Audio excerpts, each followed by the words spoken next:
Assalamualaikum warahmatullahi wabarakatuh.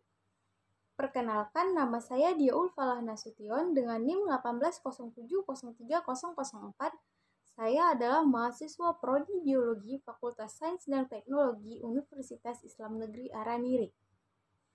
Di sini saya akan menyelesaikan tugas akhir mata kuliah pengendalian hayati dengan dosen pengampu Ibu Safrina Sari Lubis MSI dengan judul Komunitas Pertanian Tanaman Padi di Desa Bandar Khalifah, Kabupaten Aceh Tamiang.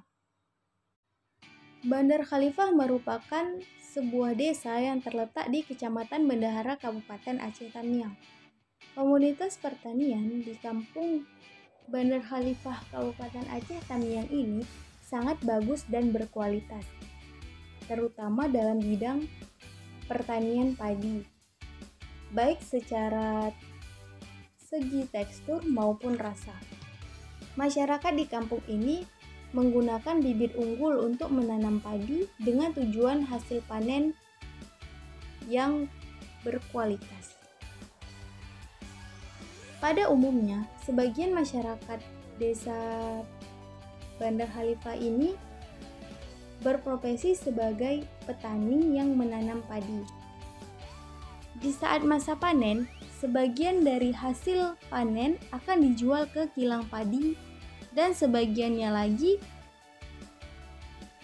akan digiling dan disimpan untuk makanan sehari-hari. Ada beberapa hama yang sering mengganggu tanaman padi di kampung ini, seperti walang sangit, keong mas, wareng, dan lain-lain.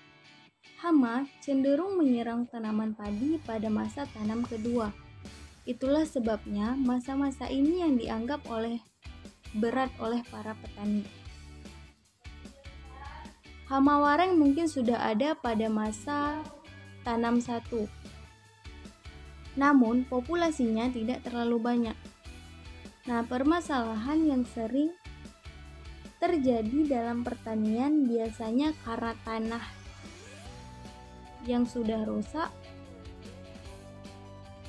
kurangnya pengetahuan teknologi dan inovasi, serta hama pengganggu tanaman. Masyarakat di Kampung Bandar Khalifah dalam mengusir hama pengganggu tanaman masih menggunakan pestisida. Dalam bidang pertanian, dengan agensi sebenarnya hayati ada bidang yaitu pengendalian yang dapat Basiana. memberikan keuntungan, yaitu teknik pengendalian hayati dengan menggunakan musuh alami. Misalnya hama wareng, walang sangit, dan lain-lain itu dapat menggunakan pengendalian agensi hayati yaitu Basiana.